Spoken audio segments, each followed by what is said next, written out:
G'day guys and welcome, my name is Michael and I am the Dead Aussie Gamer, and thank you so much for coming and hanging out today. Today I am celebrating 1,000 subscriptions on YouTube by live streaming stuff on YouTube, because that seems like the thing to do. Hi, yeah, oh my god, like 1,000 subscriptions. I'm blown away, honestly. I remember a couple of years back getting to 100 people on like Facebook and stuff, and you know, a whole bunch of different stuff. And honestly, I don't know what to say. I never thought I'd get to 4 digits. I got 4 digits. Look at that. Yeah, I know. There we go. Yeah, of course. As with all live streams done by me, I needed some tech issues. So yeah, I was muted for a little bit. There you go. Very, very special shout outs and thank yous for you guys for coming and joining me and helping me celebrate 1,000 subscriptions today. Big shout out to big boy Eric. Eric is a wonderful and awesome person who has been a fan for quite a long time. He came over from the How to Be a Great GM channel, and we've hung out a few times. Love Eric to pieces. Please use a keyframe of less than 4 seconds. I don't know what that means. Please tell me if there are problems with the stream. I've never streamed to YouTube before, so let me know. Keep cutting out. Okay, yeah, okay, there we go. Hold on, let me try and fix this. Keyframe buffer out. God, I don't know how to fix it. Oh God. Settings, can I keyframe it? Where are my keyframes? Oh God, I'm sorry. There you go. Well, that's okay. I mean, look, I don't even know how to keyframe this. Okay, there we go. Keyframe. Please use a keyframe rate of 4 seconds or less. My current keyframe rate is 0. Alright, well, I'm hoping that's going to fix itself at some point. If not, I will fix it at some point. Video is solid, audio is where it cuts out. Interesting. Audio keyframe rate. Can I change it? Can I even change it on that? No, it doesn't. I don't know. Doesn't. It's not giving me any options. I'm so sorry. This is the natural tech stuff. That's fine.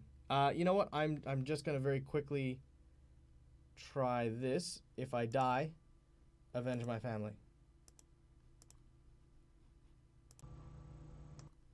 Okay.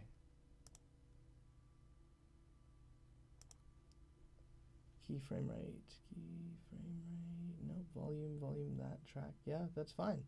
Okay, I'm gonna try this. Please let me know if the audio continues to be crap. All right, so yeah, let's talk a little bit. Thanks so much everyone for coming in and hanging out today. Cool. I think it's just taunting me. I don't know why. And of course, thank you to, speaking of taunting me, a very, very big thank you to Lance as well. Lance has also been, you know, just an outstanding person who has constantly been here, constantly supported me. You know, it's been absolutely amazing to meet such awesome and wonderful people. John Mystery, again, even the people who don't follow me on Twitch, people who follow me on YouTube and stuff like that. I mean, I feel like I don't talk to the people on YouTube as much, so that's why I wanted today to open it up. I wanted to try out streaming on YouTube, which has gone so well so far, and yeah, just hang out, chat with you guys, thank you guys, and pretty much, yeah, just celebrate with kind of like a year in review. Plus, I'm going to be building a NPC, or building a character for the Minion Quest game that I've got running. So for those of you who haven't checked it out, Minion Quest is the series that we're running currently. You know, it's the comedy series that I run on the channel. Yeah, it's a lot of fun. It's kind of cute. So I'm going to be doing a live character building workshop thing. Oh, well, there you go. The YouTube of Grilled. Hi, Grills. There you go. Hey. Yay! And look, I don't, you know, whether I've got 1,000 people or whether or not I've got like 4 people, for me, what's really important is just being able to share what I love, what I'm passionate about with you people in, you know, the wide world. As long as you guys continue to appreciate it, even if it's just one person, I will keep making videos. I will keep doing stuff. And yeah, hopefully you guys will keep enjoying it. So there you go. All right, so let's start with a couple of reviews. So, for those of you who didn't know, I started a long time ago with Dead Aussie Gamer on Facebook, and that was really just a means for me to communicate to some of my players what my expectations as a GM were. I was never really a great GM to start off with. I mean, very few people are. I mean, sure, there are definitely some people out there who will 100% just pick up a role playing game and just absolutely rock at it. But I was not one of those people. I was an actor. I was a performer. I was an egotist, and it made me a very terrible role player. Um, no, you can hang around for Ryan. Also, Ryan, one of the players from Minion Quest. No, you're welcome to stick around. The character build is just a fun thing. It's a notable NPC that's not notable, if that makes sense. You'll find out in a minute.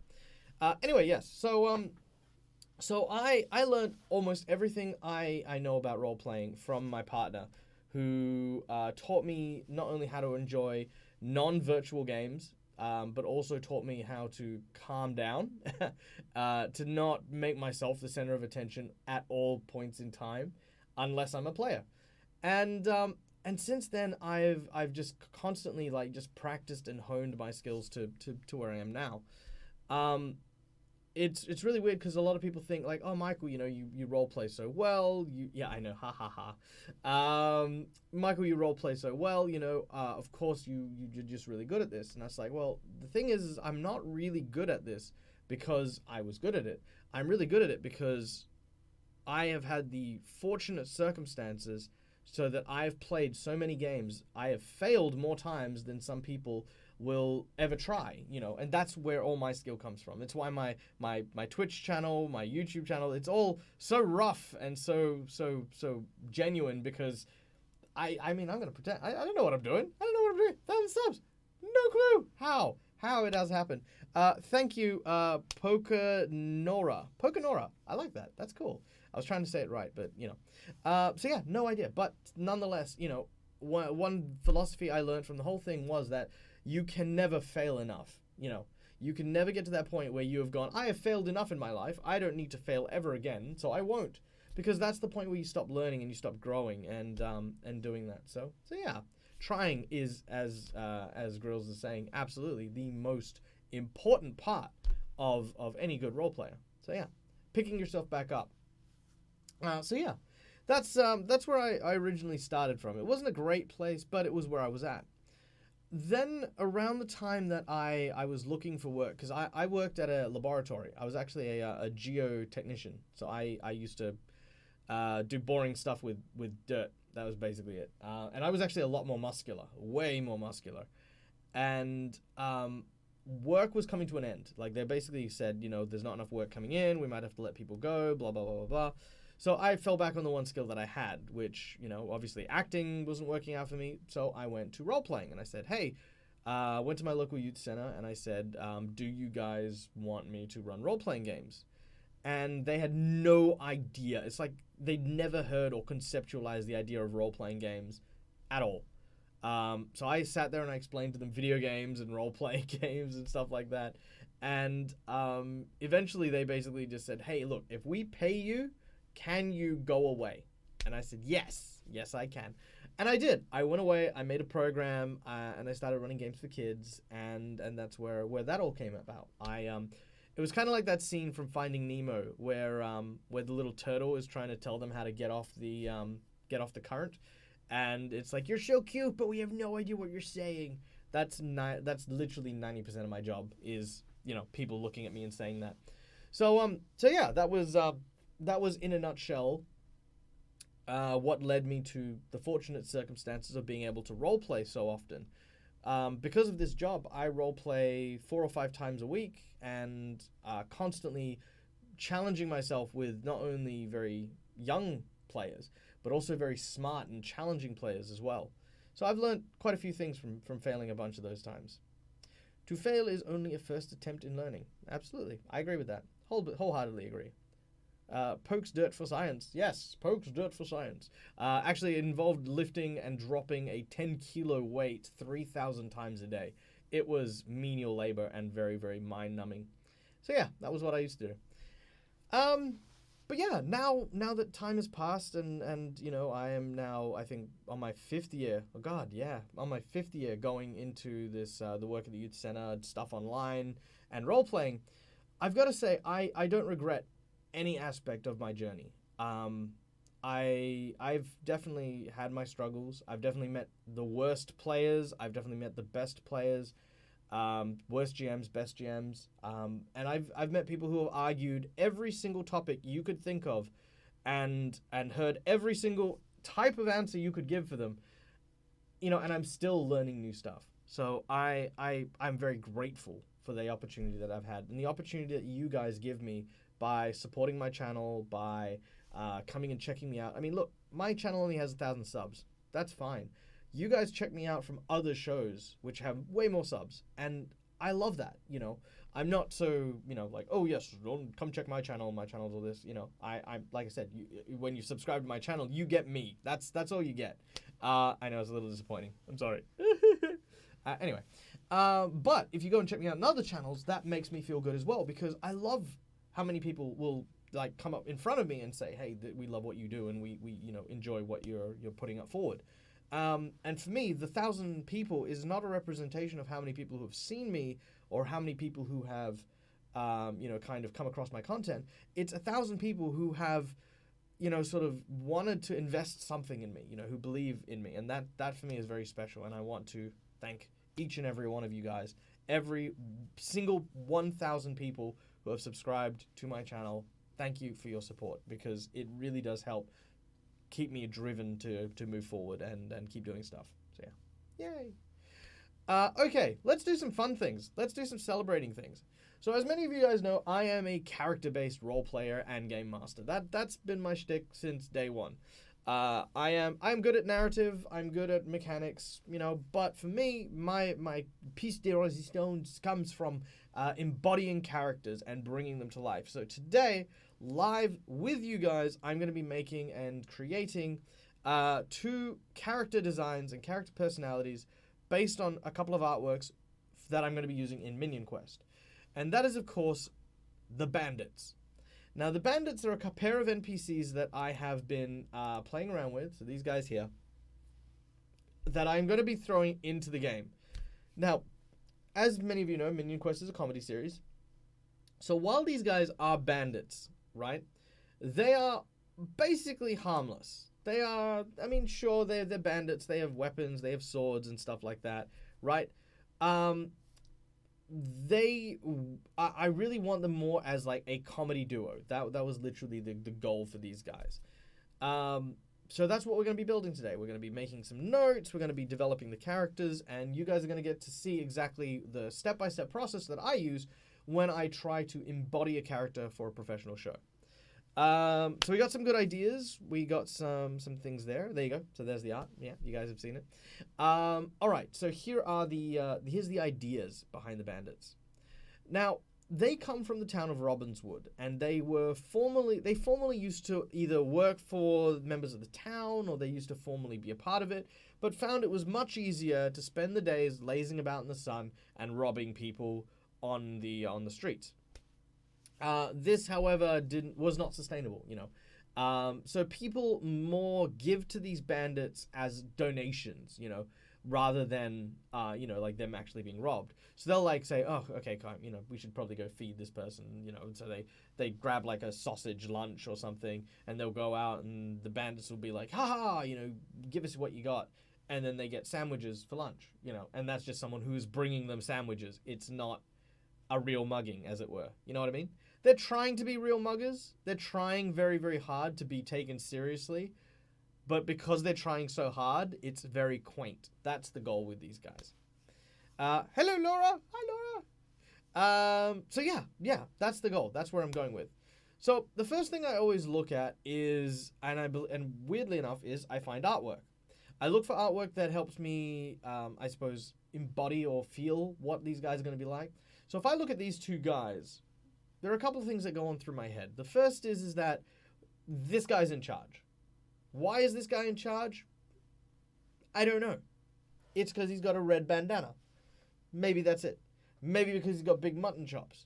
Maybe because this guy has no distinguishing features. This guy, however, looks aggressive. This guy looks like he follows people. The left guy has a stutter that can occasionally be heavy enough to translate by his fellow. Oh, I like that idea. That's interesting.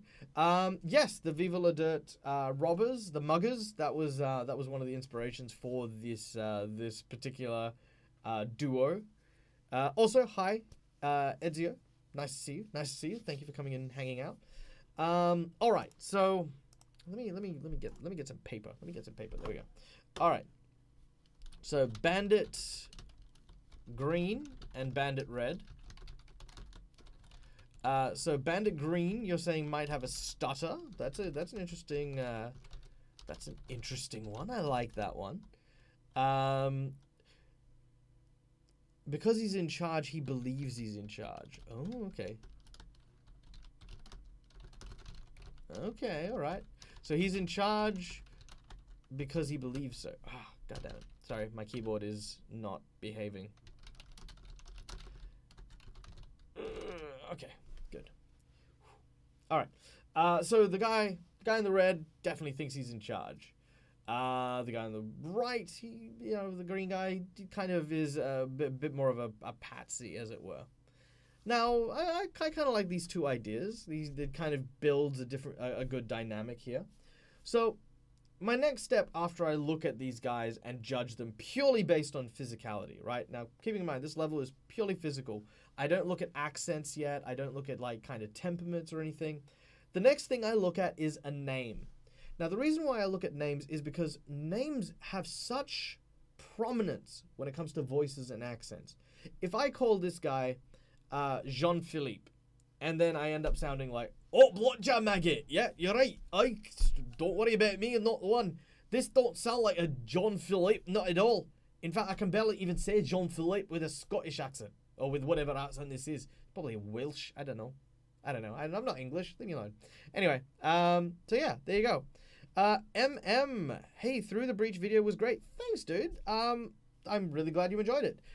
In fact, I will be starting a series for Through the Breach with some of my friends on the Mercs of Mischief Twitch channel come the 30th of April. So stay tuned for that as well. Yes, no, I love Through the Breach. It's a very underrated game. But yes.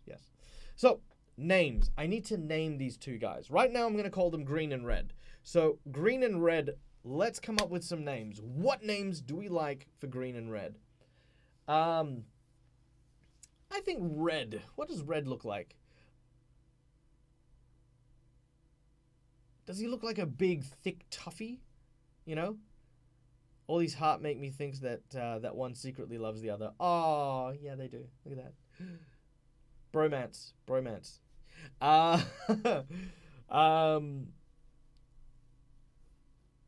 Simon Diamond. Dylan. Oh, maybe I could be Dylan. Is that it? Can that be my name? Can I be Dylan? I don't know. I feel like this sounds like Brick a bit.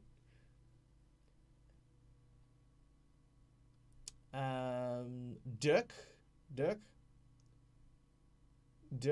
Oh, I feel like Dirk is a very, I don't know, maybe it's because of the Dirk Gently thing. I feel like Dirk might be a little bit of a fancy pants name. I threw out a name before you chose which one you were naming. No, that's fine. Oh, well, I mean, yeah. I want to name the red one. I think I'll name the red one. Harry. Hello, Harry. No, that's terrible. Harry. Oi, Harry. No. Harry. Ooh. Oh, Harry. All right. So this guy could shut your mouth. Oh, telling me to shut your mouth. I'll show you that. Hey, shut your mouth. All right. All right. So maybe this fellow here, maybe he's got a bit of a stutter. And Harry is the other one. So this bloke here is Harry. Perhaps this might sound pretty good. Yeah, I think so.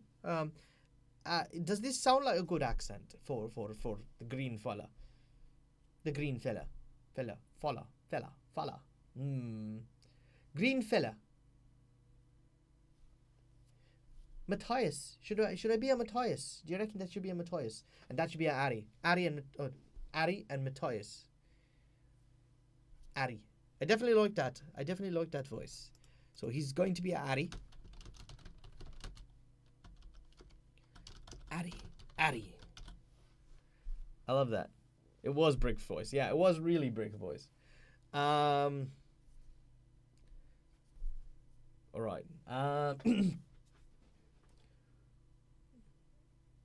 Come out with your hands up.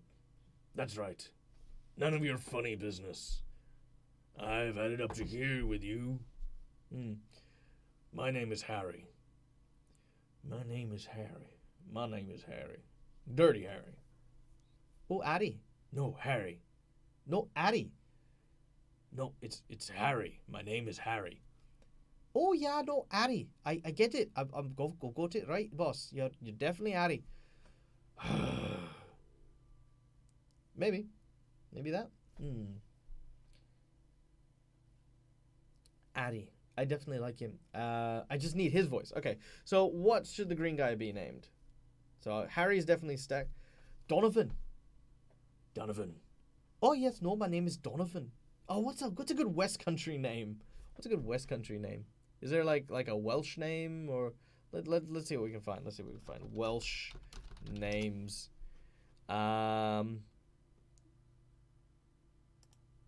Morgan. My name is Morgan. Harold. Oh. Yes, his name. I'm Bloody Harry. Oh, Harold, is it? Harold and Lou. Jesus Christ. Alright. Harry. Oh, Harold. Oh, Harold, is it? Oh, I love how this guy, the green guy, is just turning into this gentle, sweet dude. Oh, wee lamb. I love that too. It's Scottish though, but the wee lamb thing. Owen. Harry and Owen. Ooh, I kind of like that one. Harry and Lou. Harry and Lou's okay. Do we like Owen? How do we feel about that one? All right, you know what? Let's put it up to a vote. Let's put it up to a vote. We got 7 people in vote. I want at least 3 people to vote. All right, for Lou, Owen, or Donovan. Okay, those are the 3 ones. Lou, Owen, Donovan. Throw it up in chat. Let me know. I like that one. I like those ones. Oh, come away with your Ari. Oh, you big brute. You big brute, you. Harold. There's no need for that kind of language.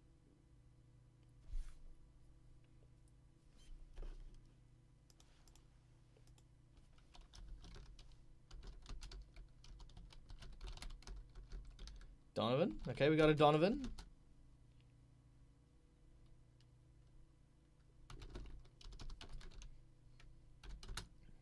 Donovan, Owen. All right, well, of the 7 people in chat, we've got 3 Donovans. So if anyone puts anything other than... Oh, so there's Donovan. Okay, so Harry and Don. Yep, all right, there we go. So we got Donovan.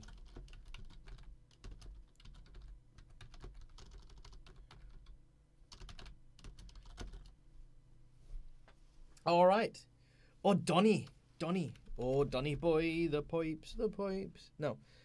Don or Donny. All right. So. All right. I's doing on that. Did I say that right? He's done on a. He's doing an array. I don't know what that means. I can barely understand it, but you know what? I'll try and read them. If you have like those kind of accents, I mean, let me know. All right. So basically for this one, the green fella, that's this fella here. His name is Donovan. He can be done right hungry. Yeah, he can. But Donny or Don. And this is Ari or Harold. So Harold and Don, or Harry and Don. I like Harry and Don. There you go. Now Harry's voice. I think Harry's voice needs to be kind of the in charge. And he can't sound like Brick. So...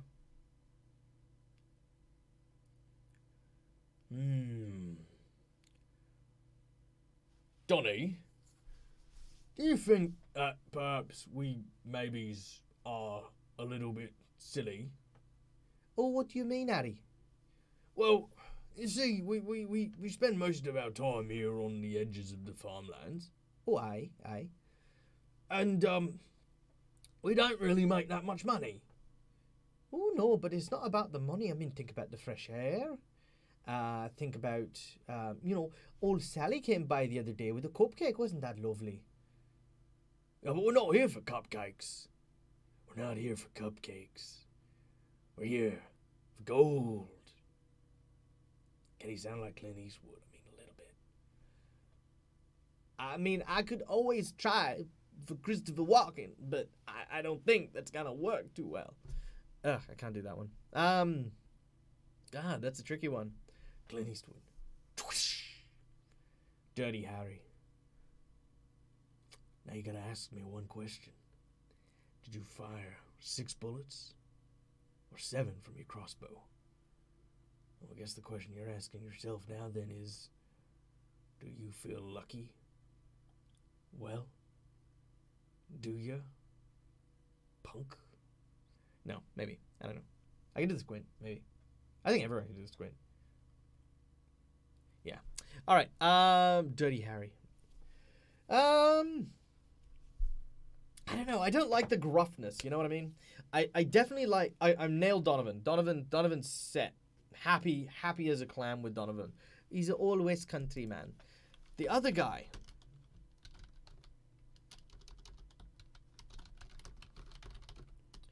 But then I could use the... Oh, but then I could use the gold to go pay for the cupcakes, can't I? Oh, it's a fantastic idea. Maybe that's what we should be going and doing. Addy? Alright. Now, this is a point in my character building, or the character creation section that I usually get stuck with. If I find an accent that I can't consolidate with, what I'll tend to do is I'll tend to look at some inspiration. Now, the one inspiration I want to look up, and I'm going to put it on audio, so you might be able to hear it in a really garbled way, and I do apologize in advance, is Bebop and Rocksteady.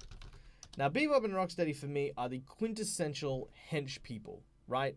They are hench people through and through, and I just, yeah, I think I'll listen to the exchange that they had in the old series, like the old cartoon, and see if I can I can't draw some inspiration out of it. Okay. Let me just himself. See some comics. All right.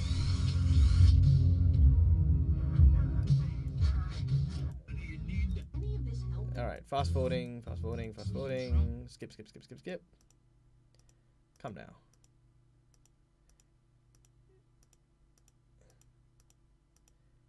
They're not in this. That's a lie. You're a rhinoceros, and you're a... I don't know what you are. All right, let me look.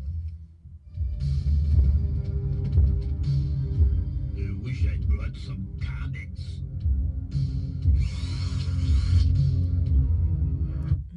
Okay.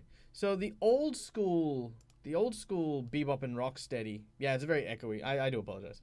The old Bebop and Rocksteady kinda had this sort of weird accent, where the voice kind of thrown at the back of the throat, but that could just be because of the recording technology. I don't know. But he sound really stupid. Maybe that's not gonna be it. The newer version had the African American, which I can't do, and the reason I can't do it is because, okay, now some accents you can do stereotypes, and that's fine, For some, however, as an actor, as a performer, you might just feel as though it's not comfortable. And I've never felt comfortable doing an African American accent. And that's weird because I'm not African American. I'm not even American. I am Australian. And I've never even, I interact with, like, I've interacted with less African people than I have fingers, you know, like, in my lifetime. So it's weird that I have a prejudice against it, but I just don't feel comfortable with an African American accent. Maybe that's just, I don't know, maybe it's me. The Scottish accent though, that kind of like that kind of rough. What do you think you're doing here, boyo? You know, I don't know, like, yeah. Boyo, laddie, lass, canny, Donny, Willie, Donny. Oh, Donny. Hang on. All right, Donny. Listen very carefully, because we're gonna do this right this time. Oh, aye, are we now? Aye. Now, as soon as they come past us, we're going to jump out. Aye. Right. We're going to have our swords. Oh, these ones here? Aye, those ones there. You know, we had your swords on your hip. This isn't a question about whether or not you got swords. Do you have your sword, Donny? Oh, well, I do, but it's not on me. Donny? What do you mean it's not on you? Well, I had to go give it a clean now, didn't I? You gave your sword a clean, did you? Why would you go and do something stupid like that? You daft bugger. It makes sense. One is due to historical exploitation. People are just, yeah, no, absolutely, Eric. Pretty much what Eric said. Yeah, it can be a good choice to just avoid that sort of thing. All right, so what do we think? Aye, Donny. All right, Donny. So he's Scotsman, maybe. They sound similar, almost like brothers. They could be brothers. So maybe they are brothers. Let's explore that. Oh, you don't. Oh, okay. Sorry. Do we not want them to be brothers? Okay. Well, that's fine. I'll put that down there. Right. Well, I can always go with American accent, like just completely try this sort of thing. All right. Now listen here, Donnie. I'm gonna say this only once. We're gonna jump out. We're gonna have our swords, and we're gonna put on our mean faces. Okay? Oh, what do you mean by that? Well, I mean, you're gonna have your mean face on, you know, like you're gonna put like appear like you're gonna be terrifying to these people. All right, I'm gonna try it now. Hey, that's your mean face? Hey, that's my mean face. That was, I mean, maybe constipated, but that ain't no mean face. This is a mean face. Urgh! No, that wasn't a mean face. That was a mean sound. That's what you did there. I think it's because he's got his hand on his hip. That's why I have turned him into this tiny little thing. You know, I feel like that's kind of what's happened. He's got his hand on his hips here, and he's about to tell you off because he's had it up to here with you. Actually, the interplay reminds me of Abbott and Costello. Yeah, Abbott and Costello definitely trying to build a little bit on that. You know, the comedy duo is the key here. So, what do we think about the American accent? I mean, it's a very plain American accent, but it's an American accent nonetheless. If you think that this could possibly work, then I can make that happen. Or I say it could be quite English. I mean, prim and proper and whatnot. Like, I don't know. This is stereotypical London accent. All right, listen, Donovan. Oh, aye, Harry. I will say this only once. We are going to use our blades and cutlass and relieve upon the others their wares and goods. But Harry, they don't seem to have much whenever they come by. Every now and then, you know, they might have a small pie, but, you know, we've been at it for weeks now. Maybe we should go home. Go home? Never.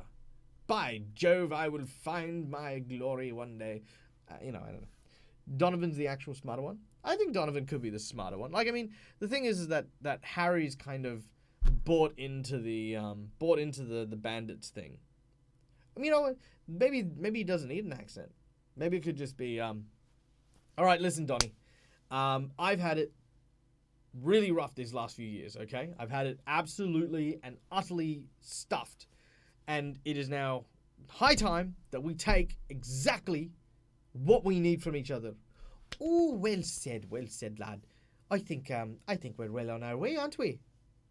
Yes, we are. Now, listen, we should set up bear traps. Oh, isn't that a bit dangerous now? What do you mean? Well, if we set up bear traps on the road and people walk into them, they're going to be in great pain. Well, yeah, that's the point. Oh, aye. But you see, when someone's in pain, they're going to need... Who's going to pay for the doctor? You know, they're going to need to fix that leg. Yeah, I mean, I guess you got a point. I mean, there's no point stealing from someone if we're going to be the ones crippling them. Okay, new plan. We hide ourselves in the brushes. Ooh, can't do that. Why not? Oh, poison ivy. It's all over the place. How are you supposed to know which shrub to go into? We'll build our own shrub. Now, do you have the money for that, Harry? No. Okay. So what do we think? Regular voice? No voice? Potato voice? I don't know. Also, welcome Fabian. Thank you so much for the congratulations. I am very pleased, very happy. 1,000 subs! Woo! Yeah, super happy 1,000 subs. What do you guys think? Because this is like, you know, you guys are building these with me, you know, like, so I want to know what you guys think. Bad false accent for Harry. He thinks it's intimidating. No accent for Donnie. All right, so Donnie is kind of like, okay, so, all right, Harry, listen, I think this is a terrible idea. What do you mean? No, you can stop that. It's me. Oh, okay, sorry. Yeah, what's up? Well, look, we've been bandits for quite some time. Yeah. We've been bandits for a while now. Yeah. Now, we haven't earned much in the way of gold. Well, no, but it's not about the gold. It's about, you know, the camaraderie, you know, the free spirits living off the land, the sweat of our brow and stuff. Yeah, but you see, you know, we've been sweating a lot. And our brows, you know, that's why the headbands, you know, that's why I suggested that. That's a good suggestion it was, Donnie. Thank you, Harry. But perhaps maybe we need to come up with a plan that's going to get us some gold. Well, what did you have in mind? Well, I was kind of hoping that you'd have a plan. Oh, funny you mentioned that. I do have a plan. Hey everyone, amazing background, Michael. Thank you, Matthew. I actually decided to do something a little special and a little nice for the celebration sub thing, and I found some hearts, and they're beautiful, and I love them. Yes, currently we are developing, we are harnessing the characterization of these two characters to feature in Minion Quest. We're kind of going back and forth between them. Kind of like the other Donovan. Alright, so you like the West Country Donovan. Alright. What if Harry was Australian? G'day, mate. Alright, so here's the plan. I'm going to sit here in my burrow and I'm going to dig a hole. Okay? Then what we're going to do is going to wait for them to come across and then we nab them. Are you sure that's a good idea, Harry? I think last time you tried this, you ended up digging a hole so deep you couldn't get out of it. Yes, but this time it'll be different. Oh, and what'll make that different? I'll have a ladder. You'll have a ladder, will you? Yes. No? Nah? Yeah? Nah? Maybe? What, is that a bad idea? Look, Harry, far be it for me to say that your plan... Oh, no, I've gone South African. I've gone South African again. I've got to stop going South African. Why do I always do this? Listen, Harry, I think it's a great idea. Okay, I'm lost it. I need my phrase. Harry, all right. Harold, listen to me very carefully, because you've done this so many times. I've lost it. No, it's become South African. Oh my god. Harry. Oh, I don't know, Harry. I think perhaps it might be a bit dangerous. Is that still? Damn it. I've lost it. I'll have to come back to Donovan. All right. What do we think about Australian Harry? Does Australian Harry work for you guys? Does it sound all right?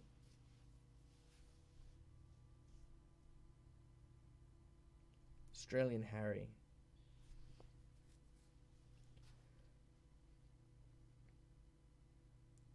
Irish, right.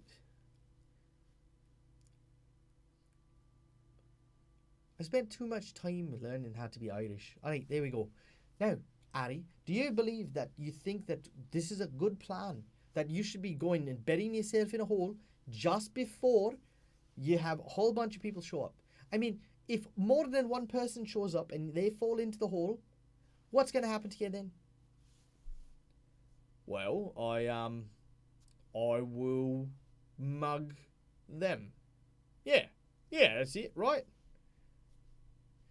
The one you were doing was Mrs. Doubtfire. Yeah. Hello, dear. Oh my god, I love Mrs. Doubtfire. That's amazing.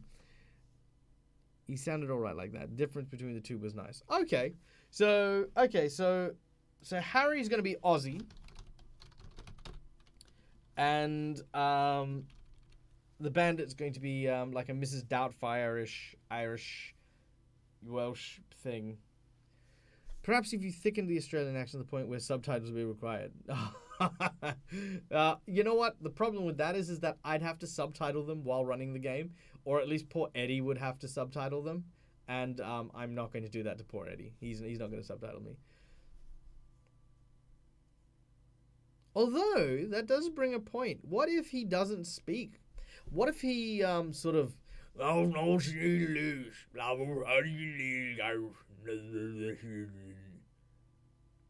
oh, well, he says that give us your money or he's going to stomp your brains into the curb. Please.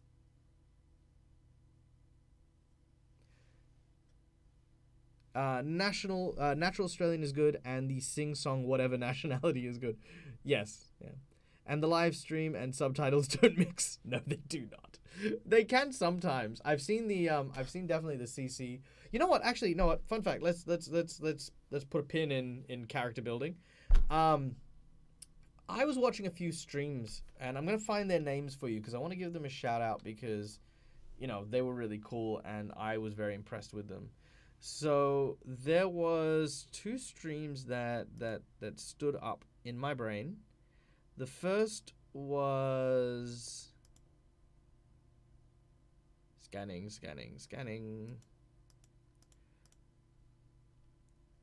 Open for Adventure. And the second was, I want to say,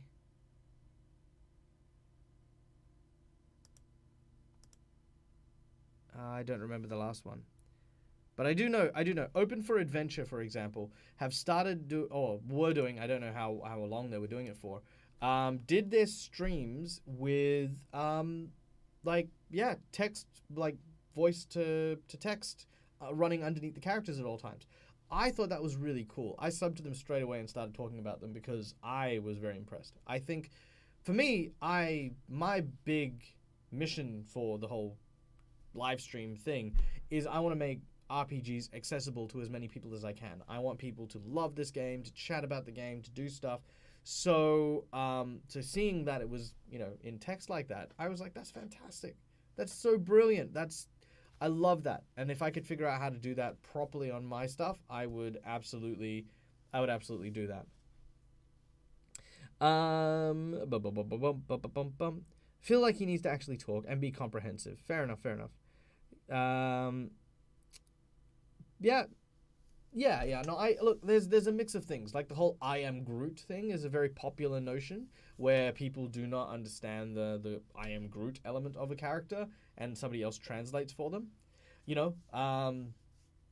Like, oh,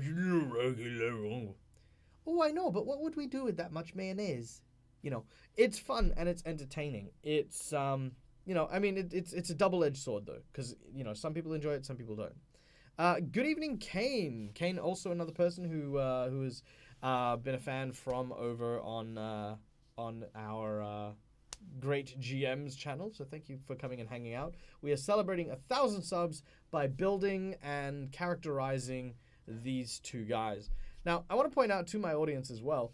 And normally I do this by myself, usually in the shower when I'm like just sitting there and just like, oh, what does he sound like? What does he think like? How does he work? What does he?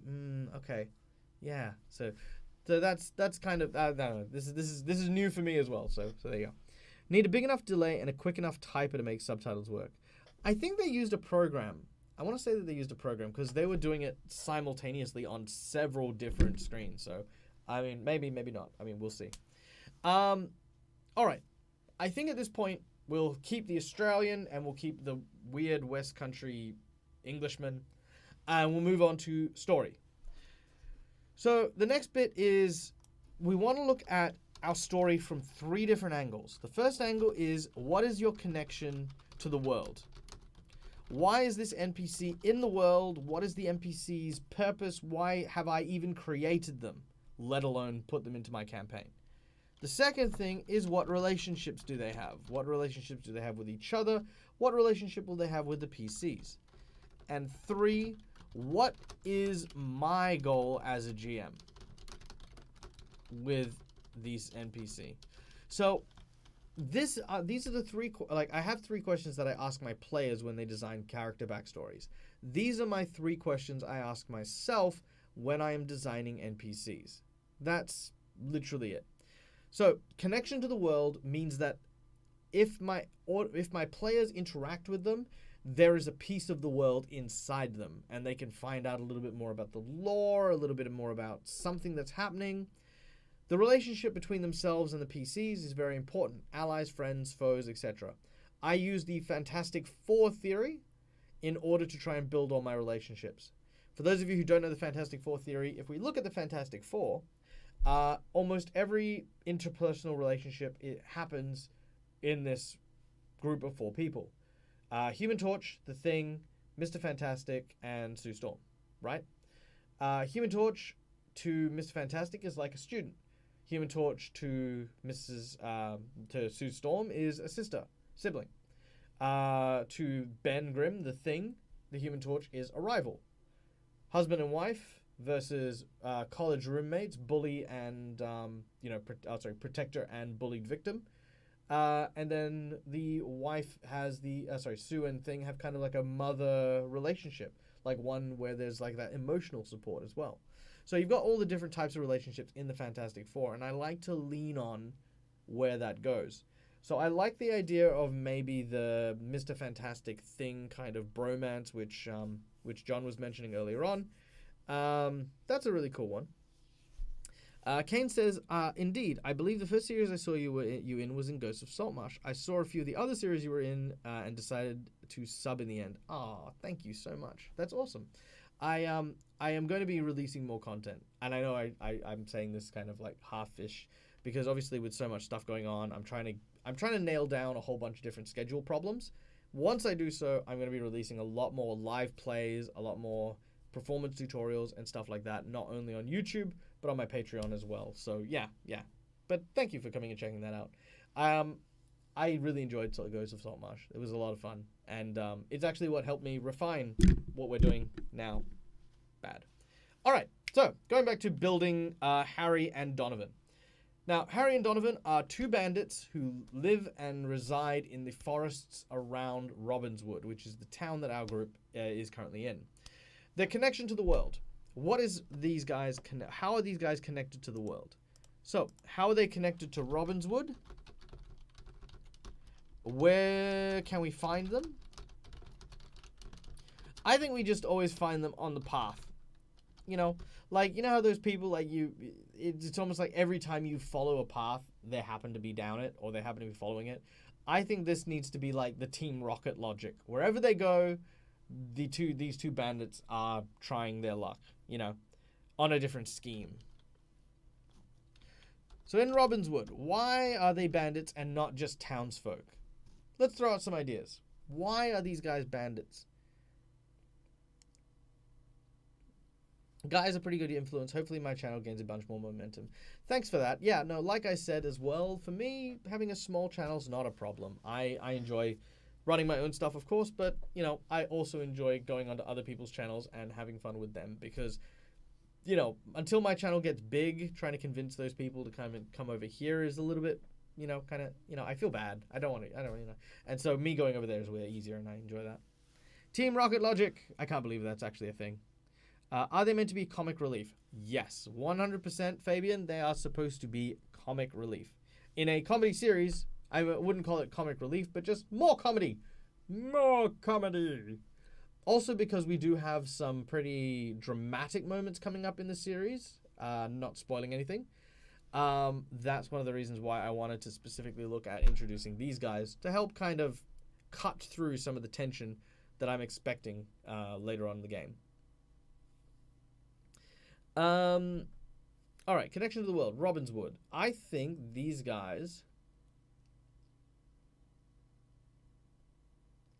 What if they're not from Robbinswood? What if no one knows really where they're from? They go where the winds take them.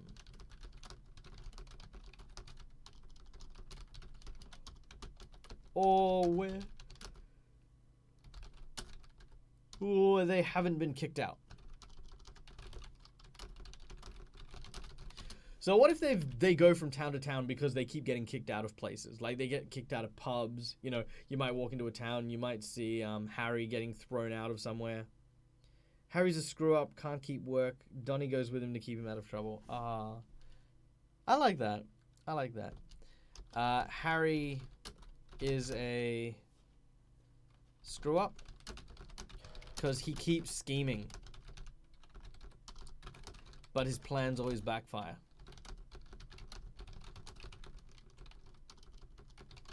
Donovan tries to keep him out of trouble,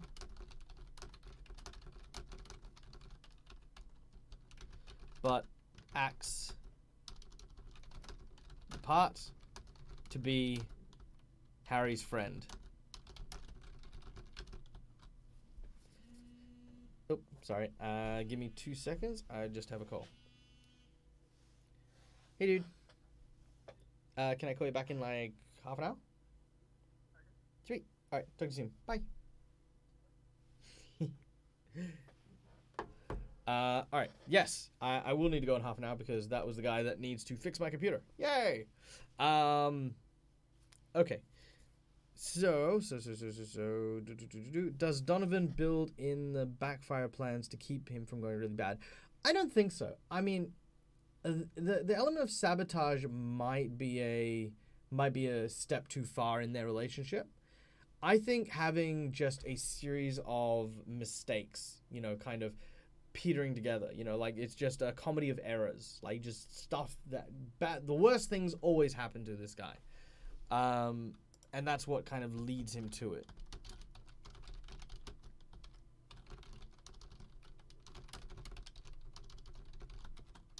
Comedy of errors. Okay. Let's see. Follow up on Lance's comment. Harry's delusional grandeurs.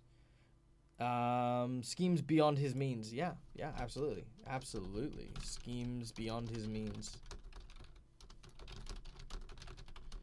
Or we can even have like those moments like from The Road to El Dorado where it's like, oh, so you've got a plan, do you? All right, let's hit it. All right, here's what we do. The dead of night, we sneak out onto deck. We grab one of those longboats, fill it up with as much food as we can, you know, supplies and things, and then we row back to Australia.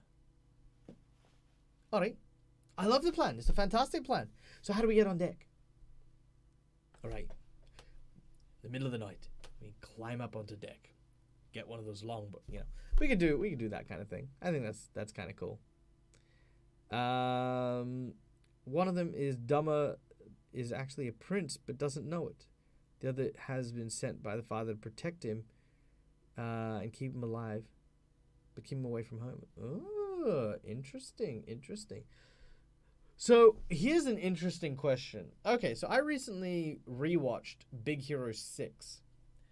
And one of the funniest moments was when Fred, who's one of the characters, he's like kind of this like screw up kind of guy. He flips signs for a living, and he's friends with a lot of the scientists at the university.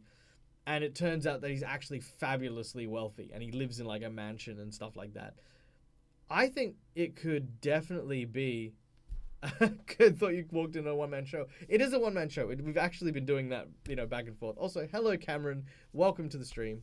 Yeah, what if we did that? What if one of the plot secrets here is that Harry, our bandit, this whole time, this comedy bandit dude, whatever, is actually the son of a nobleman, and Donovan is like, yeah, as you say, like kind of like a playmate or something like that.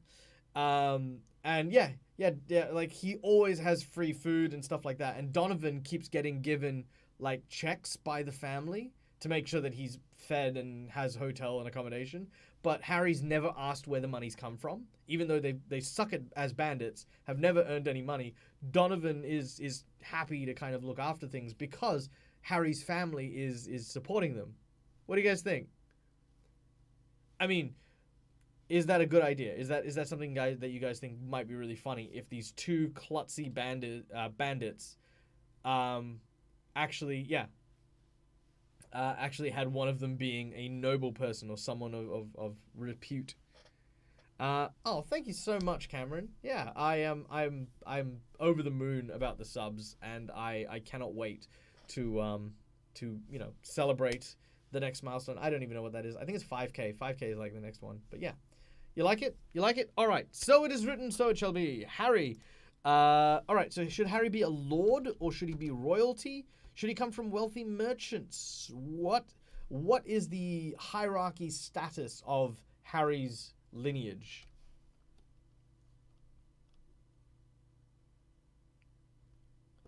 But how would they stay in a hotel if they are known as bandits?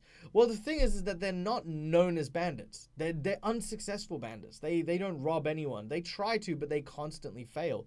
There's not even an arrest warrant out for them because they're just bad at being bandits. They're self-proclaimed bandits, I think, is the first thing. Forgot to offer my congratulations as well. Sadly, 4 a.m. I do not have much insight and creativity. Dude, I am just super grateful that you have decided to take time out of your very early morning to come and hang out. That, for me, is worth all the congratulations I can. The fact that 11 of you guys are hanging out and stream with me right now, I mean, I know we said 1,000 subs. Guys, I mentioned this before.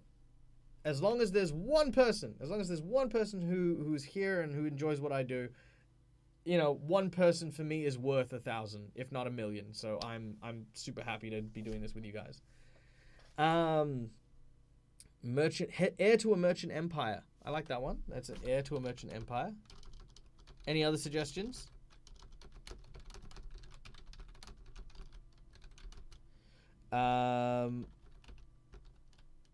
Noble.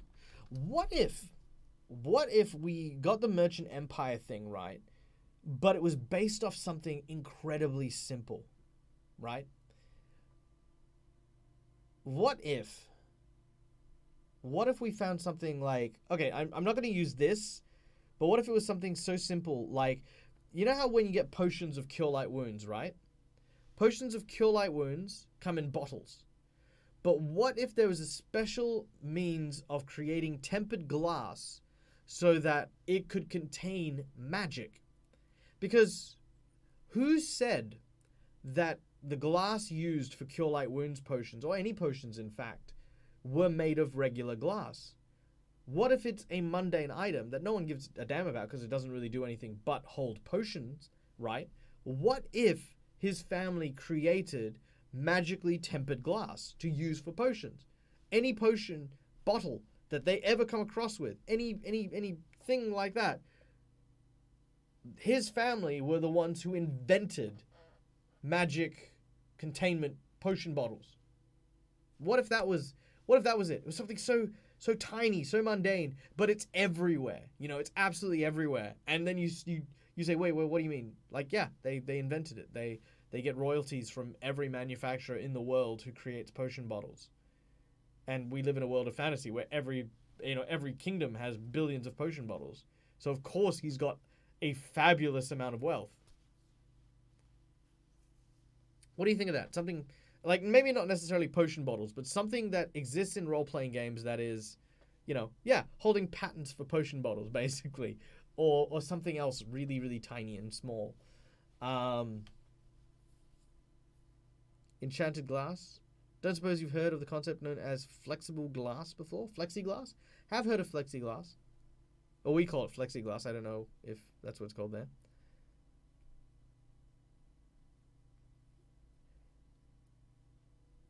What if his last name begins with a P and we can play around with that? So Princeton's potions. Princeton holds the patent for potion bottles.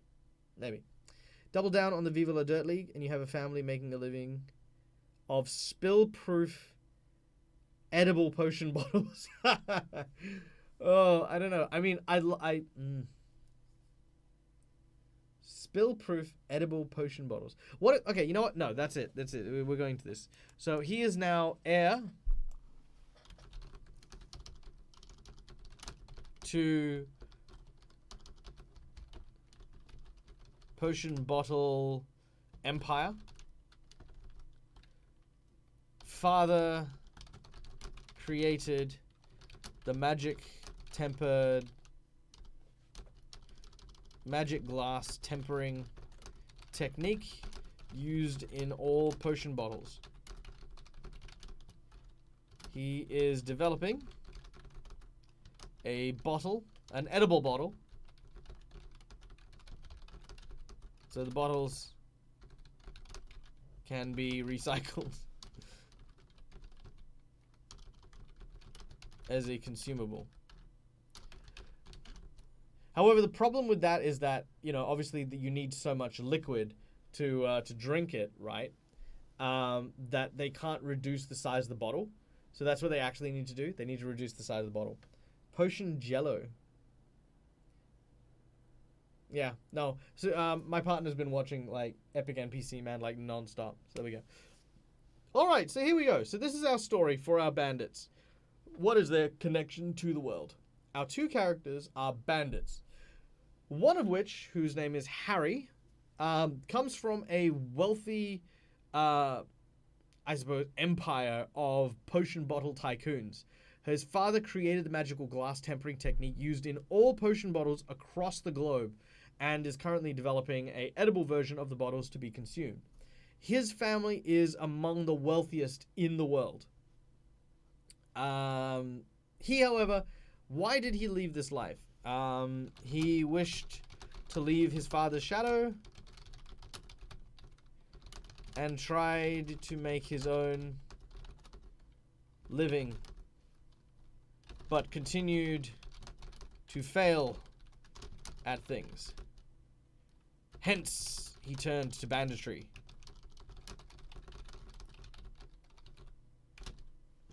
Alright, so there we go. I do like the sugar glass. Sugar glass is good. Alright, need to walk the beasties and whatnot. Heading out for now. Thanks, dude. And, enjoy walking the beasties. My love to the Eric family. Again, hoping you guys are doing well. I think that's a good thing. I mean, maybe that's one of the things as well, like getting the taste right. It's like, what does it taste like? It tastes like asparagus and gym socks. Damn. So yeah, that could be kind of funny. That could be really funny. What if he doesn't know he's the heir? Life at home was too prissy and regimented. Yeah, maybe. Or maybe he misunderstood what it was to be an adventurer. Maybe he thought an adventurer was someone who went out there and got gold from everyone.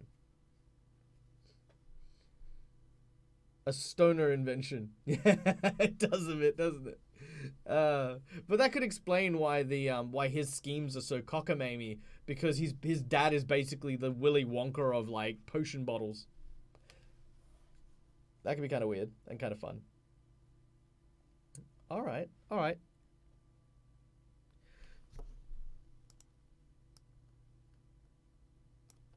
So he didn't like, Oh, what if he wanted to impress a girl? He wanted to impress a girl by being a street tough. He heard, like, girls were, like, into, like, you know, bandits and gang members and stuff, so he decided to go be one. That could be really funny. I like that idea. That's the usual problem with being the heir to something. You really have to live some sort of orchestrated life. Yeah, so what if it was a mix of those things? What if we went with that? So he wanted to impress a girl by being a street tough. She thought him to be a bit of a pansy because he lived a cloistered life in mansions. Alright, this is so weird. Okay, so that's that. Now, who's Donovan to him? So this goes into our next question. So we've got the idea of who he is in our world, right? Our second question for developing this character is, what relationships do we want him to build? And naturally, we want him to build him around Donovan. But did she regret him? I don't think so. I think she still she liked him in a number of different ways. Like, she would have liked him whether he was a wealthy heir to the kingdom or whether or not he was just a bandit. I think that's the important part of that. I think, yeah, he would that would be him, in my opinion. Master the Game, thanks so much, dude, and thank you for coming and joining us. Master the Game, by the way, guys, if you do get a chance to go check it out, go check out his channel. Lee is an amazing GM, has lots of fun with some amazing people, including Nate from WASD20, who is also awesome, and you should go check it out as well. Definitely love the juice. Hope you're doing well, man. Hope you're doing well. Yeah, 1,000 people. Woo!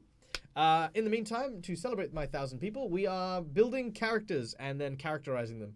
So far we have the Australian bandit named Harry, or Harold, who is the heir to a potion bottle empire, who has left his mansions and frills behind to go and be a bandit because a pretty girl said he was a Nancy. So he is going to go and prove her wrong. We also need a name for the girl as well, by the way, in case we come across her at some point or another. I mean, may as well be thorough. So if you guys have a name for the girl who, you know, kind of teased him as a child, because I also like the idea that he comes back to that and he's like, you know, aha, I bet you don't remember me. And it's like, who? Oh, Harry. Oh my God, I thought you vanished. I've not seen you for years. Yes, well, I'm a bandit now. You're what? Why are you a bandit? You told me to be a bandit. When I was 6, Harry. You're 34 years old. I love that. I love that idea. Okay. Yeah, of course, man. Gotta look out for each other. Do the shout outs. Yeah, I think I definitely like the bad boy thing. Donovan would have been a brother to him, more or less growing up together. Yeah, so best friends growing up. That's a good one for Donovan. Maybe father was an alchemist who knew Harry's father. That's how they became friends. Makes sense. It explains also why Donovan is quite well educated. Because alchemists use intelligence as their primary stat. Knowledge. Weird is not back. In fact, it fits perfectly with the nonsense nature of Minion Quest. I like the general idea of monsters' perspective. Yeah, absolutely.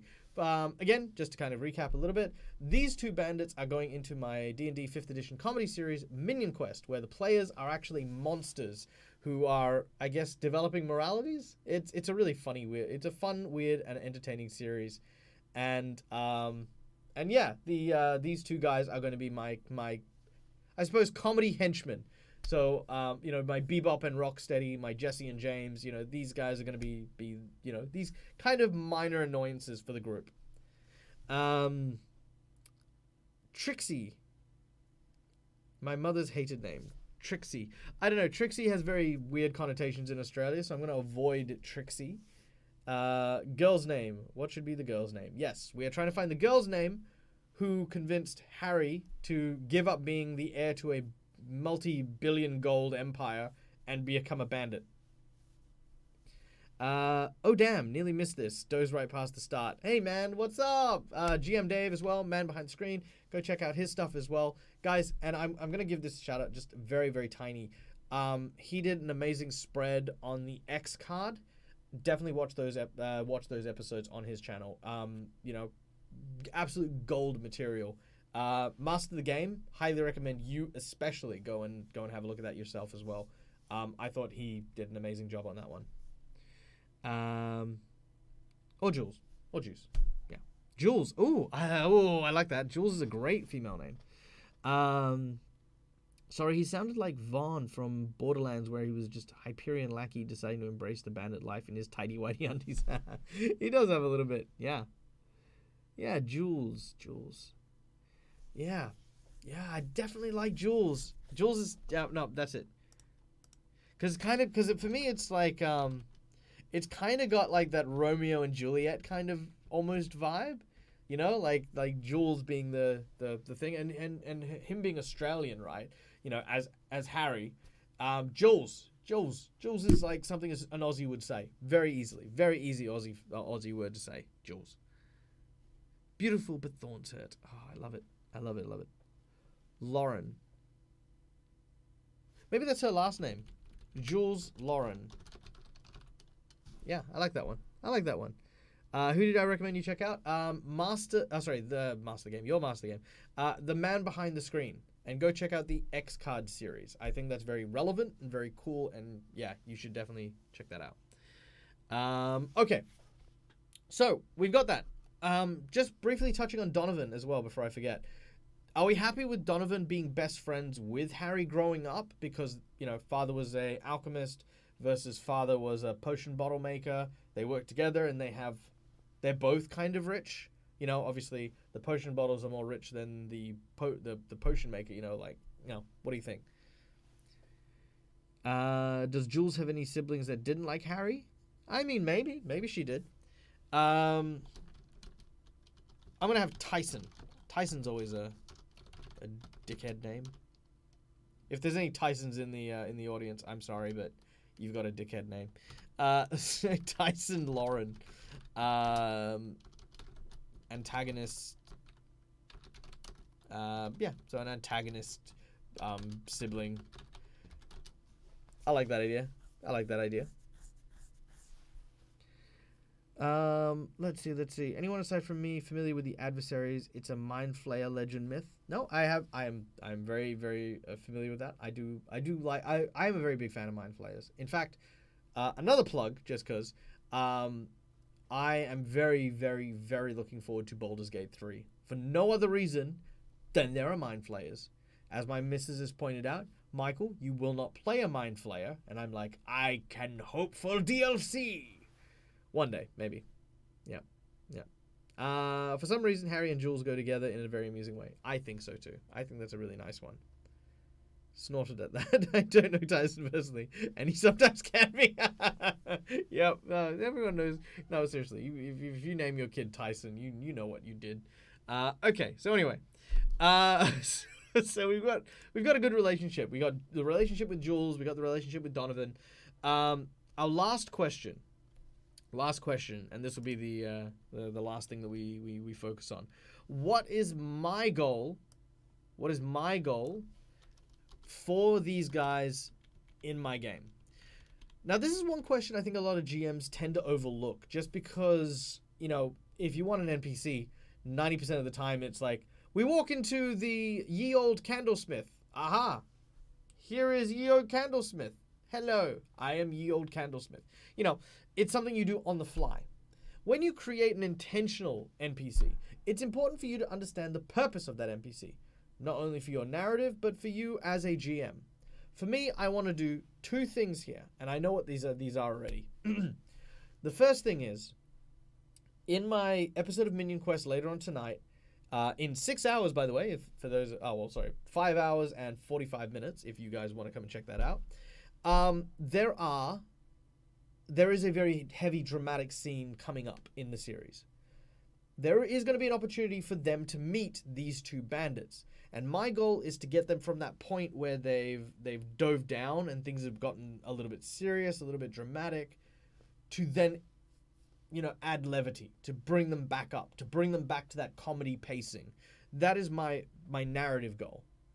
My secondary goal is I want to give them the impression that they don't necessarily need to kill all their encounters. They've currently, my players are still in the mindset, for the most part, of a role-playing game. They're trying a lot of talking, which is great, but they're still kind of talking at in a role-playing kind of level. In terms of combat, for example, they're still kind of using their spells and abilities. I'm kind of waiting for them to get to that point where they, sort of realize certain aspects of the game. I'm not going to spoil it because I know one of my players is in the chat now. But, there's the world itself for me is always interactive. If you pick up a chair in my world and hit people with it, I will improv and make that happen. That's literally the scope of this. That's how I run. So these two guys are going to hopefully encourage my group mechanically to be able to explore alternative ways of solving problems.